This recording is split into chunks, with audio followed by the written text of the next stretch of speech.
Hello everyone, this video is a second part of chapter number 5th, Seeds and Seeds. Let's see how seeds travel and reach different places. So first thing we will see is wandering seeds. We know that plants cannot move around. Once they grow, they remain on same place only. But the seeds are great travelers. They can reach far and wide. Now let's see how seeds spread too far.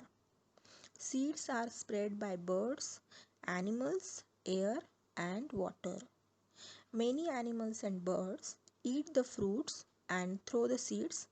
Thus, these animals and birds help in spreading the seeds.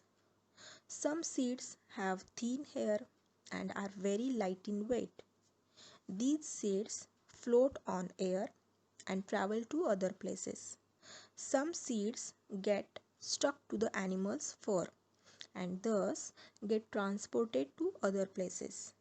And some seeds float on water and travel to far places. Sometimes we also carry the seeds with us and spread them to different places, knowingly or unknowingly. What would happen if seeds did not spread and remained at one place only? If seeds would not spread and remain at one place only, then that will be problematic. All the seeds would fall near the parent tree. This prevents the seeds from getting enough sunlight, air, and water. And most of the seeds would fall to germinate. New saplings growing under a tree would not grow properly. Next is idea of making Velcro. One day, George Mestrel came back from a walk with his dog. He was surprised to find seeds sticking all over his clothes and on his dog's fur. He wondered what made them stick. So he observed these seeds under a microscope.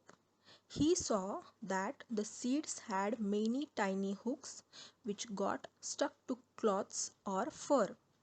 This gave George the idea of making Velcro.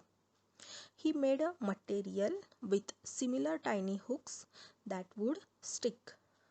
Velcro is used to stick together many things: clothes, shoes, bags, belts, and many more.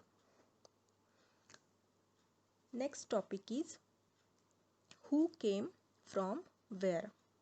Children, do you know all the vegetables which are now in our kitchen were not from our country?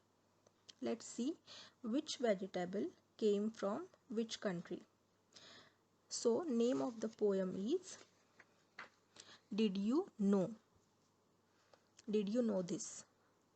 From South America, long ago came a tomato, a potato, and a green chili. Do you know this? A cabbage came from Europe and also a pea. From Africa came a coffee bean and a green bhindi. They crossed the land, they crossed the sea. Did you know this? A mango sang, "Come in, come in." An orange smiled inside its skin, "Welcome to India." A banana said. The methi and spinach, brinjal and radish nodded its head. Did you know this? So, children, tomato, potato, and a green chili came from which country? Yes, from South America. Cabbage and pea came from Europe, and coffee bean and green bhindi came from Africa. So students, here we end our lesson Seeds and Seeds. Thank you.